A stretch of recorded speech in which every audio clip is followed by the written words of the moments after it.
ഒന്ന് ഇവിടെ ശ്രദ്ധിക്കൂ. 2001 കൊച്ചിയിലെ ഒരു 2 BHK ഫ്ലാറ്റിന്റെ വില 10 ലക്ഷം രൂപ. ഇന്ന് 2026 അതേ ഫ്ലാറ്റിന് 60 ലക്ഷം. 2001 കൊച്ചിയിലെ ഒരു എഞ്ചിനീയറിംഗ് ഫ്രഷറിന്റെ സാലറി 17,000 രൂപ. ഇന്ന് 29,000. എല്ലാത്തിന്റെയും വില തീ പിടിച്ചതുപോലെ കൂടുകയാണ്, ഓപ്പർച്യൂണിറ്റീസ് കുറയുകയാണ്, സാലറി കൂടുന്നില്ല. ഗ്ലോബലി 86% ജെൻസിയും പൈസയുടെ കാര്യത്തിൽ സ്ട്രെസ്ഡ് ആണ്. ഇന്ത്യയിലെ ജെൻസി 29% ഫൈനാൻഷ്യലി ഇൻസെക്യൂർ ആണെന്ന് പറയുന്നു. ആൻഡ് ഈ സ്ട്രെസ് കൊണ്ട് നമ്മുടെ യുവത്വം ആത്മഹത്യ ചെയ്യുകയാണ്.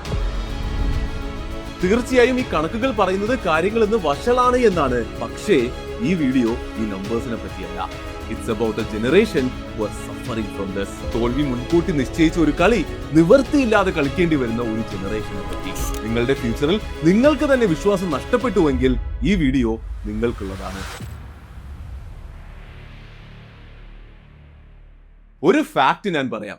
ഇന്നത്തെ ജെൻസിയുടെ ജീവിതം ഇതിനു മുൻപ് വന്നിട്ടുള്ള ഏതൊരു ജനറേഷനേക്കാളും ഡിഫിക്കൽട്ട് ആണ്. ടെക്നിക്കലി 1997-നും 2012-നും ഇടയിൽ ജനിച്ച ആൾക്കാരാണ് ജെൻസി.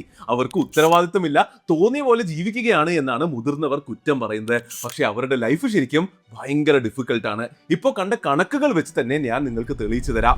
2001 കൊച്ചിയിൽ 17,000 രൂപ സാലറിയുള്ള ആൾ ആ 10 ലക്ഷത്തിന്റെ ഫ്ലാറ്റ് വാങ്ങുമ്പോൾ, അതായത് പുള്ളിയുടെ ഇയർലി സാലറിയുടെ 5 ഇരട്ടിയാണ് ഫ്ലാറ്റിന്റെ വില. അപ്പോൾ അത് വാങ്ങുമ്പോൾ 2 ലക്ഷം ഡൗൺ പേയ്മെന്റ്, 8 ലക്ഷം ലോൺ, മാസം EMI വരുന്നത് 7,000 രൂപ. അതായത് പുള്ളിയുടെ സാലറിയുടെ 40%. കുറച്ച് ടൈറ്റ് ആണെങ്കിലും ഡൂവബിൾ ആയിരുന്നു. എന്നാൽ ഇന്നത്തെ അവസ്ഥ എന്താ? ഫ്ലാറ്റ് വില 60 ലക്ഷം ആയപ്പോൾ സാലറി 29,000 ആയിട്ടുള്ളൂ. അതായത് ഫ്ലാറ്റിന്റെ വില ഇയർലി സാലറിയുടെ 17 ഇരട്ടിയായി. ഇനി ലോൺ എടുത്താലോ? 12 ലക്ഷം ഡൗൺ പേയ്മെന്റ്, 48 ലക്ഷം ലോൺ, മാസം EMI വരുന്നത് 40,000 രൂപ. അതായത് കയ്യിൽ കിട്ടുന്ന 29,000 രൂപ സാലറിയേക്കാൾ കൂടുതൽ. ഇനി പറ, ഇന്നത്തെ ജനറേഷന്റെ കാര്യം കുറച്ച് സീൻ അല്ലേ? കഴിഞ്ഞ ജനറേഷന് നോർമലായ ഒരു മൈൽ സ്റ്റോൺ ഈ ജനറേഷന് ഇമ്പോസിബിൾ ആയി മാറി. ഇത് വീടിന്റെ കാര്യത്തിൽ മാത്രമല്ല. 2001 2-3 ലക്ഷം രൂപ ഉണ്ടായിരുന്ന ഒരു ബേസിക് മാരുതി കാറിന് ഇന്ന് 6 ലക്ഷം രൂപയാണ്. നല്ല സിറ്റിയിൽ റെന്റ് വരുന്നത് സാലറിയുടെ 30 മുതൽ 40% വരെയാണ്. 2001 2-3 ലക്ഷം രൂപ ഫീസ് ഉണ്ടായിരുന്ന ഒരു എഞ്ചിനീയറിംഗ് ഡിഗ്രിക്ക് ഇന്ന് 5 മുതൽ 15 ലക്ഷം രൂപ വരെയാകും. സാധനങ്ങളുടെ വില കൂടുന്നു, ശമ്പളം കൂടുന്നില്ല എന്നത് മാത്രമല്ല പ്രശ്നം. കുടുംബം എങ്ങനെയെങ്കിലും സ്വർണം വിറ്റും ലോൺ എടുത്തും പഠിപ്പിച്ചാലോ? ഇവിടെ ജോബ്സ് ഇല്ല. 31% യൂത്തിനും കേരളത്തിൽ ജോലിയില്ല. ഇന്ത്യയിലെ എഞ്ചിനീയറിംഗ് ഗ്രാജുവേറ്റ്സിലെ 83% ഇപ്പോഴും അൺഎംപ്ലോയിഡ് ആണ്. അങ്ങനെ ഈ ജനറേഷൻ രക്ഷപ്പെടാൻ മൈഗ്രേറ്റ് ചെയ്യുകയാണ്. 13 ലക്ഷത്തോളം ഇന്ത്യൻ സ്റ്റുഡൻസ് ആണ് ഇന്ന് പുറത്ത് പഠിക്കുന്നത്. ഓരോ കുടുംബവും 30 മുതൽ 50 ലക്ഷം രൂപ കടമെടുത്ത് ചിലവാക്കുകയാണ് ഇവിടെ ഇല്ലാത്തൊരു ഓപ്പർച്യൂണിറ്റിക്ക് വേണ്ടി. ഇതൊക്കെ കൊണ്ടാണ് ഞാൻ പറഞ്ഞത് ഈ ജനറേഷന് ദ ഗെയിം ഇസ് ഹാർഡർ എന്ന്. ഓപ്പർച്യൂണിറ്റീസ് കുറഞ്ഞു, സാലറി കൂടുന്നില്ല, സാധനങ്ങളുടെ വില തീ പോലെ കത്തിക്കയറുന്നു. ഈ ജനറേഷൻ നേരിടുന്ന പ്രോബ്ലംസ് റിയൽ ആണ്. അവരെ വെറുതെ കണ്ണടച്ച് കുറ്റം പറയരുത്. ഈ പ്രശ്നങ്ങൾ ഇന്നത്തെ യൂത്തിൽ ഉണ്ടാക്കിയിട്ടുള്ള ഇമ്പാക്ട് ശരിക്കും പേടിപ്പിക്കുന്നതാണ്. ജെൻസിക്ക് അല്ലെങ്കിൽ യൂത്തിന് ഹോപ്പ് നഷ്ടപ്പെട്ടിരിക്കുന്നു. അവർ ഗിവ് അപ്പ് ചെയ്തു തുടങ്ങി. ലൈഫ് പാടാണ്, പ്ലാനിങ് പാടാണ്, ഫ്യൂച്ചർ നമുക്ക് കൺട്രോൾ ചെയ്യാൻ പറ്റുന്ന ഒന്നല്ല എന്നൊരു തോന്നൽ അവർക്ക് വന്നു. അപ്പൊ പതുക്കെ ചിന്താഗതി മാറി. നന്നായി പ്ലാൻ ചെയ്ത് ഫ്യൂച്ചർ സേഫ് ആക്കാം എന്നതിൽ നിന്ന് മാറി ഫ്യൂച്ചർ എന്തായാലും പോയി, അപ്പോ പിന്നെ പ്രസന്റ് അങ്ങ് ആഘോഷമാക്കി കളയാം എന്ന രീതിയിലേക്ക് അവർ മാറി. ഇതിന് ശരിക്കും ഒരു പേരുണ്ട്, ഫൈനാൻഷ്യൽ നിഹിലിസം. അതായത് ഗോൾസ് ഒരിക്കലും അച്ചീവബിൾ അല്ല എങ്കിൽ പിന്നെ എന്തിനാണ് ഡിസിപ്ലിൻ? തോന്നിയ പോലെ അങ്ങ് ജീവിച്ചാൽ പോരെ. സേവ് ചെയ്താലും വീട് വാങ്ങാൻ പറ്റില്ല എങ്കിൽ പിന്നെ എന്തിനാണ് സേവ് ചെയ്യുന്നത്? AI വന്ന് ജോബ് പോകുമെങ്കിൽ പിന്നെ എന്തിനാണ് കഷ്ടപ്പെട്ട് പഠിക്കുന്നത്? കണക്കുകളുടെ ഒപ്പം എത്താൻ പറ്റില്ലെങ്കിൽ പിന്നെ എന്തിന് ഇൻവെസ്റ്റ് ചെയ്യണം? ഇങ്ങനെയായി ഇന്നത്തെ ചിന്താഗതി. ഈ മൈൻഡ് സെറ്റ് ജീവിതത്തിന്റെ എല്ലാ ഭാഗത്തിലും വലിയ ഡാമേജ് ആണ് ഉണ്ടാക്കുന്നത്. പ്രോപ്പറായ കരിയർ ബിൽഡ് ചെയ്യാനുള്ള സമാധാനം ആരും കാണിക്കുന്നില്ല. സാലറി കിട്ടുന്ന ആ ആഴ്ച തന്നെ മുഴുവൻ അങ്ങ് തീർക്കും. പിന്നെ ക്രെഡിറ്റ് കാർഡ്സിൽ ജീവിക്കും. UPI ഉള്ളത് കൊണ്ട് ക്യാഷ് ചിലവാക്കുന്നതിന്റെ ഫ്രിക്ഷൻ അങ്ങ് പോയി. 10 മിനിറ്റിൽ സാധനങ്ങൾ ഡോർ സ്റ്റെപ്പിൽ എത്തുന്നത് കൊണ്ട് വേണ്ടതും വേണ്ടാത്തതും വാങ്ങിക്കൂട്ടുന്നു. ജീവിതം മുഴുവൻ ഇൻസ്റ്റഗ്രാമിലായി. ഐഫോൺ, വലിയ വണ്ടി, ഫോറിൻ ട്രിപ്പ് സത്യത്തിൽ അഫോർഡ് ചെയ്യാൻ പറ്റില്ലെങ്കിലും ഇതൊക്കെ വേണമെന്ന പ്രഷറായി. ആൻഡ് ഇതൊക്കെ ഫണ്ട് ചെയ്യുന്നതോ ക്രെഡിറ്റ് കാർഡ്സും പേഴ്സണൽ ലോൺസും എല്ലാത്തിനും EMI-യും. ഇതൊക്കെ പോരാനിട്ട് നോർമൽ പാത്ത് വിട്ട് ഷോർട്ട് കട്ട്സ് തേടി പോകുന്നവർ വേറെ. സ്കാമി ഗെറ്റ് റിച്ച് ക്വിക്ക് സ്കീംസിലും FNO ഗാംബ്ലിംഗിലും ഇൻഫാക്ട് ഡ്രഗ്സ് സെല്ലിംഗിലും പോലും പോവുകയാണ്. വഴി ഒന്നും കാണാതെ വരുമ്പോൾ സ്വയം ഡ്രഗ്സിനും ആൽക്കഹോളിനും എൻലെസ് സ്ക്രോളിംഗിനും അടിമയായി മാറുകയാണ്. ഫിക്സ് ചെയ്യാൻ പറ്റാത്ത ഒരു റിയാലിറ്റിയിൽ നിന്നുള്ള വെറും ഒരു എസ്കേപ്പ്. ചുരുക്കി പറഞ്ഞാൽ ഹോപ്പ് നഷ്ടപ്പെട്ടത് കൊണ്ട് ഫ്യൂച്ചർ പ്ലാനിംഗ് വിട്ട് ഓരോ ദിവസവും ആഘോഷം എന്ന് കരുതി ജീവിതം നശിപ്പിക്കുകയാണ് ഈ ജനറേഷൻ. ഇതൊന്നും വെറുതെ പറയുന്നതല്ല, എല്ലാത്തിനും ഡേറ്റയുണ്ട്, കണ്ടാൽ ഇൻഫാക്ട് വിഷമം വരും. ഡെലോയിറ്റിന്റെ 2025 ഗ്ലോബൽ സർവേ പറയുന്നത് ജെൻസിയുടെ ഫൈനാൻഷ്യൽ ഇൻസെക്യൂരിറ്റി ഒരു വർഷം കൊണ്ട് 30% നിന്ന് 48% ആയി കൂടിയെന്നാണ്. ഇന്ത്യയിലെ 54% ജെൻസിയും കല്യാണം, വീട് വാങ്ങൽ, കുട്ടി ഉണ്ടാക്കുക എന്ന കാര്യങ്ങൾ ഡിലേ ചെയ്യുകയാണ്, പൈസ ഇല്ലാത്തത് കൊണ്ട് മാത്രം. 86% ജെൻസിയും പൈസയുടെ കാര്യത്തിൽ സ്ട്രെസ്ഡ് ആണ്. ഏറ്റവും വിഷമം ഉണ്ടാക്കുന്ന കാര്യം ഇന്ത്യയിലെ കോർപ്പറേറ്റ് സൂയിസൈഡ് റിസ്ക് ഒരു വർഷം കൊണ്ട് 22% കൂടി. അതിൽ 30 വയസ്സിന് താഴെയുള്ളവരാണ് ഏറ്റവും വൾണറബിൾ. 15 മുതൽ 29 വയസ്സ് വരെ ഉള്ളവരുടെ, അതായത് ജെൻസിയുടെ സൂയിസൈഡ് റേറ്റിൽ ലോകത്തിൽ തന്നെ ഏറ്റവും കൂടുതൽ ഇന്ത്യയിലാണ്. അതായത് ഈ ജനറേഷൻ തോന്നിയ പോലെ ക്യാഷ് ചിലവാക്കുന്നു എന്നത് മാത്രമല്ല പ്രശ്നം, മുൻപുള്ള ഏതൊരു ജനറേഷനേക്കാളും വളരെ അൺഹാപ്പിയും സ്ട്രെസ്ഡുമായാണ് അവർ ജീവിക്കുന്നത്. അതാണ് റിയൽ പ്രോബ്ലം. ഇത് കാണുന്ന നിങ്ങളിൽ പലർക്കും ഇതുമായി റിലേറ്റ് ചെയ്യാൻ പറ്റുമെന്ന് എനിക്കറിയാം. അപ്പോൾ നമ്മുടെ മുന്നിലുള്ള വലിയ ചോദ്യം ഇതാണ്: ഇത് എന്തുകൊണ്ട് സംഭവിക്കുന്നു? ഈ ജനറേഷൻ ഇത് എന്തുകൊണ്ട് സംഭവിക്കുന്നു എന്ന് നോക്കുന്നതിന് മുൻപ് ഒരു വലിയ സത്യം നമ്മൾ മനസ്സിലാക്കണം. എല്ലാ ജനറേഷനും അവർക്ക് മുൻപുള്ള ജനറേഷനേക്കാൾ കൂടുതൽ കഷ്ടപ്പെട്ടിട്ടുണ്ട്. ഞാൻ പറഞ്ഞു തരാം. ഹണ്ടർ ഗ്യാദറേഴ്സ് ആയിരുന്ന കാലത്ത് മനുഷ്യർ ആഴ്ചയിൽ 15 മുതൽ 20 മണിക്കൂർ മാത്രമേ വർക്ക് ചെയ്തിരുന്നുള്ളൂ. പിന്നെ അഗ്രികൾച്ചർ റെവല്യൂഷൻ വന്നപ്പോൾ അത് 50 to 60 hours ആയി. പിന്നെ ഫാക്ടറീസ് വന്നു, 12 hour ഷിഫ്റ്റ്സ് ആയി. ഇന്ന് ഓഫീസസിൽ ഓൾവേസ് ഓൺ ആയ നോളജ് വർക്ക് വന്നു. ഓരോ അഡ്വാൻസ്മെന്റ്സ് വരുമ്പോഴും ജീവിതം ഈസി ആകുമെന്ന് എല്ലാവരും കരുതി. പക്ഷെ ഓരോ ജനറേഷനും കൂടുതൽ കഷ്ടപ്പെട്ട് വർക്ക് ചെയ്തു, അതും ഏകദേശം സെയിം റിസൾട്ട്സിന് വേണ്ടി. നല്ല ഭക്ഷണം, ഒരു വീട്, നല്ലൊരു കുടുംബം. ഇതിനൊരു പേരുണ്ട്, the red queen effect. Evolutionary ബയോളജിയിലുള്ള ഒരു കോൺസെപ്റ്റ് ആണിത്. അതായത് ഏതൊരു കോമ്പറ്റീറ്റീവ് സിസ്റ്റത്തിലും നമുക്ക് സർവൈവ് ചെയ്യണമെങ്കിൽ പോലും നമ്മൾ ബെറ്റർ ആയിക്കൊണ്ടേ ഇരിക്കണമെന്ന്. തിയറി ഓഫ് ഇവല്യൂഷനിലെ സർവൈവൽ ഓഫ് ദ ഫിറ്റസ്റ്റും കാണിച്ചു തന്നത് ഇത് തന്നെയാണ്. ഓരോ ജനറേഷനും കാര്യങ്ങൾ ഡിഫിക്കൽട്ട് ആകുമെന്ന് പ്രൂവ് ചെയ്യാൻ ഒരു യൂണിവേഴ്സൽ എക്കണോമിക് തിയറി കൂടിയുണ്ട്. ലോകത്തെ അസറ്റ്സിൽ നിന്നുള്ള റിട്ടേൺസ്, അതായത് ലാൻഡ്, പ്രോപ്പർട്ടി, ഇക്വിറ്റി, ഇതിൽ നിന്നൊക്കെയുള്ള റിട്ടേൺസ് എപ്പോഴും സാലറിയേക്കാൾ വേഗത്തിലാണ് വളരുന്നത് എന്ന്. അതായത് നമ്മൾ ആദ്യം കണ്ട അതേ കാര്യം, എല്ലാത്തിന്റെയും വില കൂടിക്കൊണ്ടേയിരിക്കുന്നു, പക്ഷേ സാലറി അത്രമാത്രം കൂടുന്നില്ല.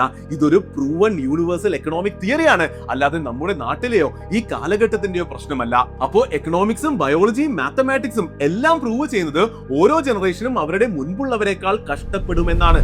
നിങ്ങളുടെ അപ്പൂപ്പന് നിങ്ങളുടെ അച്ഛനേക്കാൾ ഈസി ആയിരുന്നു കാര്യങ്ങൾ, നിങ്ങളുടെ അച്ഛന് നിങ്ങളെക്കാൾ ഈസി ആയിരുന്നു. ലോകത്ത് കാര്യമായി ഒന്നും മാറിയില്ല എങ്കിലും നിങ്ങളുടെ മക്കൾക്ക് നിങ്ങളെക്കാൾ കഷ്ടപ്പെടേണ്ടി വരും. ഇങ്ങനെയൊക്കെ ആണെങ്കിലും ഇന്നത്തെ ജെൻസിയുടെ കാര്യത്തിൽ ഒരു ട്വിസ്റ്റ് ഉണ്ട്. മുൻപ് ഒരു ജനറേഷനും ഫേസ് ചെയ്യാത്ത ചില കാര്യങ്ങൾ ഇന്നത്തെ ജെൻസി നേരിടുന്നുണ്ട്. അതുകൊണ്ട് അവർക്ക് കാര്യങ്ങൾ കുറച്ചുകൂടി ഡിഫിക്കൽട്ട് ആകുന്നു. ഒന്നാമത്തേത്, അവരെ ഡ്രെയിൻ ചെയ്യാൻ വേണ്ടി എഞ്ചിനീയർ ചെയ്തൊരു എൻവയോൺമെന്റിലാണ് അവർ ജീവിക്കുന്നത്. ലോകത്തെ ഏറ്റവും വലിയ കമ്പനീസും സ്മാർട്ടസ്റ്റ് പ്രൊഡക്റ്റ് ഡിസൈനേഴ്സും കൂടി ഡെലിബറേറ്റ്ലി ഉണ്ടാക്കിയ ലോകത്താണ് നമ്മൾ ജീവിക്കുന്നത്. ആൾക്കാരുടെ കയ്യിൽ നിന്ന് എത്രയും വേഗത്തിൽ പൈസ ഊറ്റിയെടുക്കാനാണ് ലോകം ശ്രമിച്ചുകൊണ്ടിരിക്കുന്നത്. UPI കൊണ്ടുവന്ന് സ്പെൻഡിങ്ങിൽ നിന്ന് ഫ്രിക്ഷൻ കളഞ്ഞു. കൺവീനിയൻസിന്റെ പേരിൽ 10 മിനിറ്റിൽ എല്ലാം തന്ന് മടിയറാക്കി. ഇൻസ്റ്റഗ്രാമിലൂടെ ലോകം മുഴുവൻ കാണിച്ച ആൾക്കാരെ ഡിപ്രസ്ഡ് ആക്കി. ക്രെഡിറ്റ് കാർഡ്സും പേഴ്സണൽ ലോൺസും BNPL വഴി കടക്കെണിയിലാക്കി. അതായത് ഈ ജനറേഷൻ ജീവിക്കുന്നത് അവർക്കെതിരെ ആക്റ്റീവ്ലി ഡിസൈൻ ചെയ്തൊരു ലോകത്താണ്. രണ്ടാമത്തേത് AI, ആർട്ടിഫിഷ്യൽ ഇന്റലിജൻസിന്റെ ത്രെറ്റ്.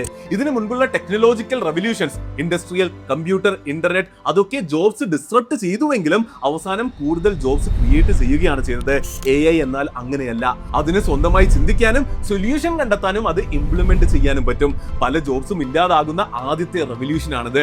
അതായത് ഈ ജനറേഷന്റെ ജീവിതത്തിന്റെ ആദ്യത്തെ 5 വർഷങ്ങളിൽ എന്ത് സ്കില്ല് ബിൽഡ് ചെയ്യേണ്ടിയിരുന്നുവോ അത് AI ഫ്രീ ആയി ചെയ്യാൻ റെഡിയാണ്. കരിയർ ലാഡറിന്റെ ആദ്യത്തെ സ്റ്റെപ്പ് തന്നെ ഇല്ലാതായി. Indian IT already entry level hiring 20 മുതൽ 25% വരെ കട്ട് ചെയ്തു.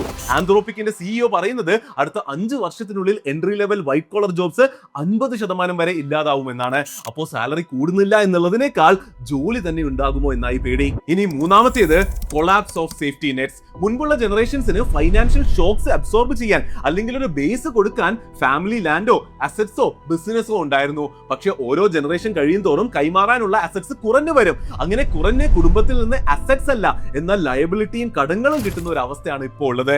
അപ്പോൾ ഇതെല്ലാം കൂടി ഒന്ന് കൂട്ടി നോക്കിയേ. ഇന്നത്തെ യങ് ജനറേഷൻ ലേസി ആയതുകൊണ്ടോ അൺഡിസിപ്ലിൻ ആയതുകൊണ്ടോ അല്ല, ഓൾറെഡി ഡിഫിക്കൽട്ടായ ഗെയിമിൽ സിറ്റുവേഷൻ കൂടി അവർക്ക് എതിരെയാകുന്നത് കൊണ്ടാണ് അവർ തളർന്നു പോകുന്നത്. അപ്പോൾ നാച്ചുറലി അടുത്ത ചോദ്യം വരും, എന്താണ് ഇവിടെ സൊല്യൂഷൻ? ഈ വീഡിയോ കാണുന്ന നിങ്ങൾ ഈ ജനറേഷനിൽ പെട്ടതാണെങ്കിൽ ഇനി ഞാൻ പറയുന്നത് നിങ്ങളോട് നേരിട്ടാണ്. ആദ്യമേ ഒരു സത്യം ഞാൻ പറയാം, ഇതൊക്കെ സോൾവ് ചെയ്യുന്ന ഒരു സിംഗിൾ മാജിക്കൽ ടിപ്പ് എനിക്ക് തരാൻ പറ്റില്ല. ഈ ഫണ്ടിൽ ഇൻവെസ്റ്റ് ചെയ്യൂ, ആ ലോൺ ക്ലോസ് ചെയ്യൂ, ഈ ഒരു ഫീൽഡിൽ ജോബ് എടുക്കൂ, പിന്നെ ബൂം ലൈഫ് സെറ്റായി. അങ്ങനെ ഒരു ഫോർമുലയില്ല. എന്റെ ലക്ഷ്യം സത്യത്തിൽ എന്താണ് സംഭവിക്കുന്നത് എന്ന് നിങ്ങളെ മനസ്സിലാക്കി തരിക എന്നതായിരുന്നു. കാരണം പ്രശ്നം എന്താണെന്ന് അറിയാതിരിക്കുന്നതാണ് ഏറ്റവും വലിയ പ്രശ്നം. അത് ഇപ്പോൾ നിങ്ങൾക്ക് മനസ്സിലായി. അപ്പോൾ ഇനിയുള്ള കാര്യം നിങ്ങൾ ഈ ഫൈറ്റിന് വേണ്ടി സൈൻ അപ്പ് ചെയ്യണം എന്നതാണ്. നിങ്ങളുടെ റിയാലിറ്റി ഇതാണെന്ന് അക്സെപ്റ്റ് ചെയ്യുക. നിഹിലിസം ചൂസ് ചെയ്യാതിരിക്കുക. ഗിവ് അപ്പ് ചെയ്യുന്നത് ആർക്കും സന്തോഷമില്ലാത്ത ഒരു ഫ്യൂച്ചറിലേക്ക് മാത്രമേ കൊണ്ടുപോവുകയുള്ളൂ. ലൈഫ് ഡിഫിക്കൽട്ട് ആണെന്ന് അക്സെപ്റ്റ് ചെയ്ത് തളരാതെ ഫൈറ്റ് ചെയ്യുമെന്ന് ഡിസൈഡ് ചെയ്യുക. അതാണ് ശരിക്കും സൊല്യൂഷൻ. ഇവിടെ ഫൈറ്റ് ചെയ്യുക എന്നാൽ ജീവിതത്തിന്റെ ഓണർഷിപ്പ് എടുക്കുക എന്നാണ് അർത്ഥം. മുൻപുള്ള ഏത് ജനറേഷനേക്കാളും നന്നായി ഡെലിബറേറ്റ് ആയി ഇന്റലിജന്റ് ആയി നിങ്ങളുടെ ലൈഫ് നിങ്ങൾ പ്ലാൻ ചെയ്യണം. ഒരു എക്സാമ്പിൾ ഞാൻ പറയാം. 50 വർഷം മുമ്പ് റിട്ടയർമെന്റ് പ്ലാൻ ചെയ്യുക എന്നാൽ ഒരു ജോബ് നേടുക എന്നത് മാത്രമായിരുന്നു. എന്നാൽ 25 വർഷം മുമ്പ് മാസം 5000 രൂപ മ്യൂച്വൽ ഫണ്ടിൽ ഇടുക എന്നതായി അത് മാറി. എന്നാൽ ഇന്നോ നീഡ്സും വോൺസും തമ്മിലുള്ള വ്യത്യാസം അറിയണം, ഏത് ഗോളിന് ഏത് ഇൻസ്ട്രുമെന്റ് വേണമെന്ന് കാൽക്കുലേറ്റ് ചെയ്യണം, റീബാലൻസ് ചെയ്യണം, ഇൻഫ്ലേഷൻ അക്കൗണ്ട് ചെയ്യണം, അങ്ങനെ കുറെ പ്ലാൻ ചെയ്യണം. അതായത് ഗോൾ ഒന്ന് തന്നെ ആയിട്ടും, അതായത് റിട്ടയർമെന്റ് തന്നെ ആയിട്ടും അതിലേക്ക് എത്താൻ 10 ഇരട്ടി ഡെപ്തിലുള്ള തിങ്കിങ് ഇന്ന് ആവശ്യമാണ്. ഇത് പേഴ്സണൽ ഫൈനാൻസിലെ ഒരു എക്സാമ്പിൾ മാത്രമാണ്. ഇതുപോലെ മച്ച് ബെറ്റർ പ്ലാനിംഗ് ആണ് കരിയർ, സ്കിൽസ്, ഹെൽത്ത്, റിലേഷൻഷിപ്പ് എല്ലാത്തിലും നിങ്ങൾ ചെയ്യേണ്ടത്. കാഷ്വലായി ജീവിക്കാൻ ഇനി നിങ്ങൾക്ക് അഫോർഡ് ചെയ്യാനേ പറ്റില്ല.